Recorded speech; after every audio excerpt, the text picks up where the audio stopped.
दोस्तों हम लोग ये सभी जानते हैं इंसान ने सबसे फॉसिल फ्यूल जैसे पेट्रोल नेचुरल गैस सबसे बना है। तब से हमारे अर्थ का टेम्परेचर दिन ब दिन बढ़ता ही जा रहा है और अर्थ का ओजोन लेयर भी धीरे धीरे कमजोर हो रही है और उसके साथ एटमोसफेयर भी तबाह हो रहा है। और साइंटिस्ट का मतलब है कुछ सालों में तो अर्थ में इतनी गर्मी बढ़ जाएगी और इंसान वो उस गर्मी को बर्दाश्त नहीं कर पाएंगे और इसलिए हमें अर्थ को छोड़ना पड़ेगा और इसलिए हमें एक नया घर मतलब नया प्लेनेट अभी से ढूंढना शुरू करना पड़ेगा। तो सोलर सिस्टम में एक 8 प्लैनेट्स मौजूद है। तो उस 8 प्लैनेट्स में एक ही प्लैनेट हमको जिंदगी दे सकते तो वो है प्लैनेट मार्स। क्योंकि मार्स पे हमें ऐसी चीजें मिली है तो साबित करती है जब मार्स पे जिंदगी हुआ करती थी और मार्स के इतना बुरा हुआ और उसके सारी की सारी चीजें पानी और पेड़ मैग्नेटिक फील्ड सब कुछ छीन लिया। हाँ दोस्तों, आज हम मार्स में सब कुछ जानेंगे कैसे मार्स जन्म हुआ और उसका एटमोसफेयर ये सब कुछ आया। तो दोस्तों आज हम मार्स की बहुत सारी जानकारी ढूंढने वाले हैं। तो मार्स कैसे हुआ और उसके क्या क्या चीज़ें मिली और बहुत सारी चीज़ें भी ढूंढकर क्या क्या मिली है। और आज की इस वीडियो में इंटरेस्टिंग बनने वाला है तो इस पर एंड तक देखने रहना। तो यू ऑल्सो गाइस कैसे सर मैं हूं कृष्ण और आप लोग देख रहे हैं मल्टी यूनिवर्स फॉर फैमिली।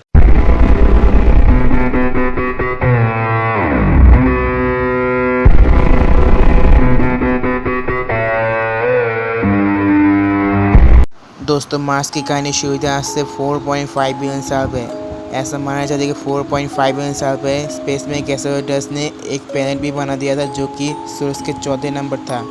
दोस्तों मार्स हमारे सोलर सिस्टम का दूसरा सबसे छोटा प्लैनेट है जो कि मार्स हमारे अर्थ से 8,800 किलोमीटर दूर है। जो कि एक स्पेसक्राफ्ट मार्स पे भेजा जाए तो उस स्पेसक्राफ्ट वहाँ पे पहुँचने के लिए 7 महीने लग जाएंगे। दोस्तों मार्स को रेड प्लैनेट भी बोला जाता है क्योंकि मार्स लाल रंग का है। कथिन रोमन्स का मानना ये है कि मार्स का ये लाल रंग खून और जंग की वजह से है क्योंकि उनके देवताओं ने वहाँ पे जंग लड़ी थी और खून बहाया था। लेकिन हम वहाँ पे साइंस को देखें तो साइंस कहती है मार्स का ये लाल रंग मार्स की मिट्टी की वजह से है क्योंकि मार्स का मिट्टी लाल रंग की है और वहाँ पर एटमॉस्फेयर भी बहुत ही घना है, इसलिए मार्स को लाल रंग देने की मदद भी मिलता होगा।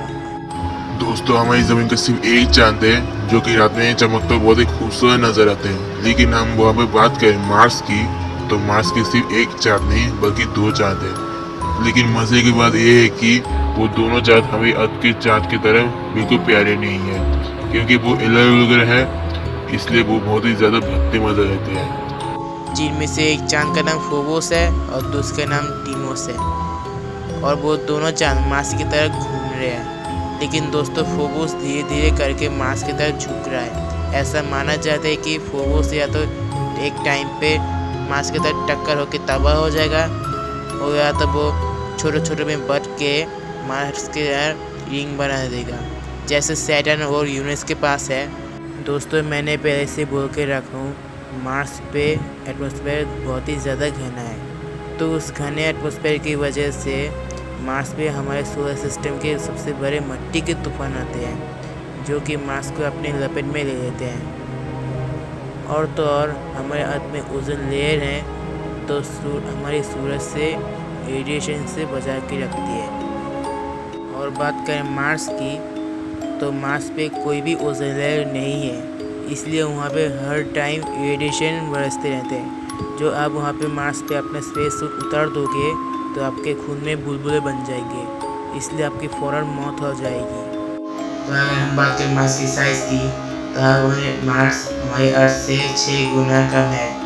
तो इसका मतलब है हमारे अर्थ पे 6 प्लैनेट मार्स आ सकते हैं। और इतना ही मार्स पे हमें पहाड़ी सेल्सियस भी देखने को मिलती है और इससे सबसे बड़ा है ओलंपस मॉन्स है।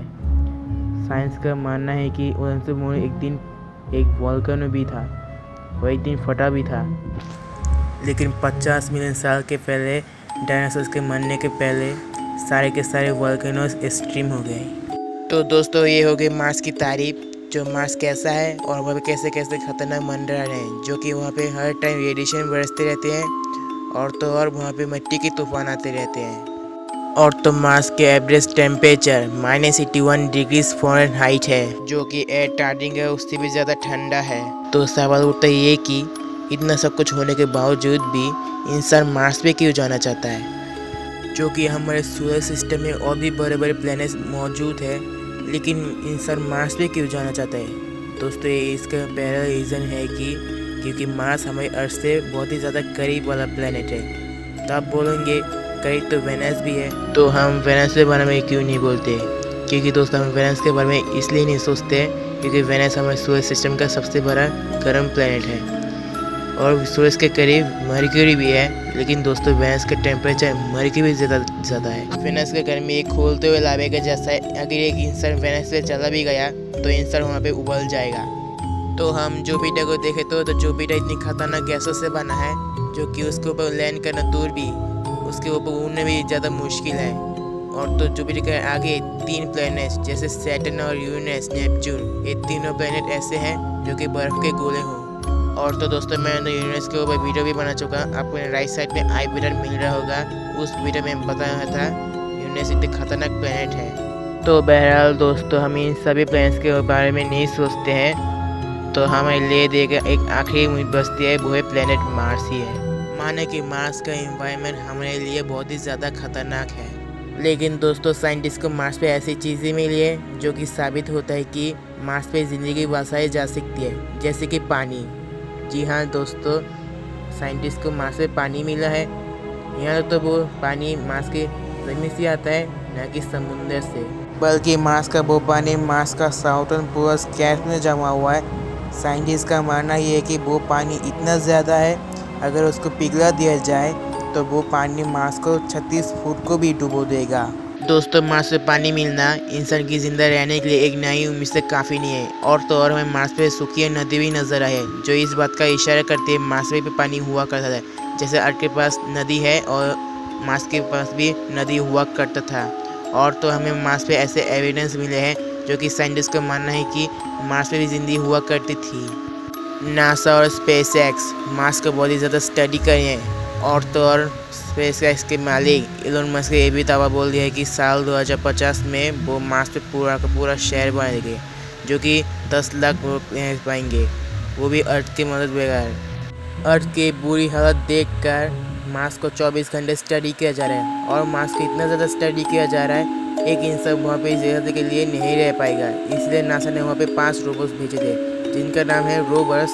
लेकिन दोस्तों नासा ने 5 रोबोट्स भेजे थे मार्स पे, उनसे भी 2 रोबोट्स काम करना बंद कर दिए और 3 रोबोट्स अभी तक काम कर रहे हैं और मार्स को स्टडी कर रहे हैं। लेकिन दोस्तों इन रोबोट्स को बनाने के लिए बहुत ही ज़्यादा खर्चा आता है, जो कि इस बात का अंदाज़ा अब नासा के लेटेस्ट 4K रोबोट से खर्चे से लगा सकते हैं। साल 2021 में नासा ने अपना 5वां रोबोट मार्स पे भेजा था, जो कि उस पर मुकम्मल $2.5 बिलियन आया था, जो कि उन रोबोट्स के एक स्पेशल रूम में बनाया जाएगा, जो कि वहाँ पे कोई भी ड्रग्स नहीं होगी, जो कि उन रोबोट्स को साफ सफाई डिज़ाइन किया जाता है और उनको एक ऐसी जगह भेजा जाएगा जो कि वहाँ पे कोई भी रिपेयर स्टेशन नहीं होगी, जैसे कि मार्स। इसलिए दोस्तों उन रोबोट्स को बनाने के लिए बहुत ही ज़्यादा खर्चा आता है, ताकि ये मार्स पर कई साल टिक सकते हैं। उन रोबोट्स को बनने के बाद उनको अच्छे से क्लीन करके पैक किया जाता है और उनको अलग अलग पीसों में डाल के नासा के लॉन्च व्हीकल में रिपोर्ट किया जाता है, और उस लॉन्च व्हीकल का कोई भी ड्राइवर नहीं होता, इसलिए नासा के लेबोरेटरी उसको कंट्रोल करती है। जब इस व्हीकल को स्पेस में भेजा जाता है और वो अपने खास तरीके से अपने पीसों को अलग करते रहता है और फिर बहुत ही सेफ तरीके से उन रोबोट्स को मार्स के सरफेस में उतारती है। देखने में तो ये बहुत ही छोटा प्रोसेस है, लेकिन दोस्तों एक रोवर मार्स पे पहुंचने के लिए पूरे 7 महीने लग जाते हैं। दोस्तों इन रोवर्स के जरिए इंसान अर्थ पे बैठ के मार्स को स्टडी कर रहे हैं, और वो वक्त दूर नहीं जो इंसान मार्स पे रहना शुरू कर देंगे। दोस्तों मार्स पे लाइफ हुआ करती कि या नहीं, इस बात का सिर्फ साइंटिस्ट अंदाज़ा लगा सकते हैं। साइंटिस्ट का मानना ये है कि कई बिलियन साल पहले एक प्लेनेट जैसे प्लूटो मार्स से टकरा गया होगा, इसलिए मार्स पर लाइफ खत्म हो गई थी। ये स्टार गन से निकले बुलेट की स्पीड से मार्स से टकरा गया होगा, और इस टकराने की वजह से मार्स पूरा लावे की तरह उबल गया होगा और मार्स की आधी सरफेस हवा में उड़ गई थी। और मार्स को ठंडा होने के लिए कई बिलियन साल लग गए होंगे। तो दोस्तों मार्स पर लाइफ थी कि या नहीं, तो इस बारे में कुछ भी नहीं बोला जा सकता। तो ये बात पक्की है, अनकरीब इंसान मार्स में भी रहना शुरू कर देंगे। तो मुझे मार्स पर जाने को बोला भी गया तो मैं ज़रूर जाऊँगा। और आप जाना चाहेंगे क्या नहीं, कमेंट करके ज़रूर बताएं। तो दोस्तों आज का ये वीडियो ख़त्म हुआ। उम्मीद करता हूँ आज का ये वीडियो आपको बहुत ही ज़्यादा पसंद आया होगा। तो इसको एक लाइक और सब्सक्राइब करके ही जाना, क्योंकि इन वीडियोस को बनाने के लिए बहुत ही ज़्यादा मेहनत लगती है। और आप और भी मज़ेदार वीडियोस देखना चाहते हो तो आप मल्टी यूनिवर्स फैमिली को सब्सक्राइब करते रहिए। तो हम लोग अगले वीडियो में मिलते हैं, तब के लिए जय हिंद।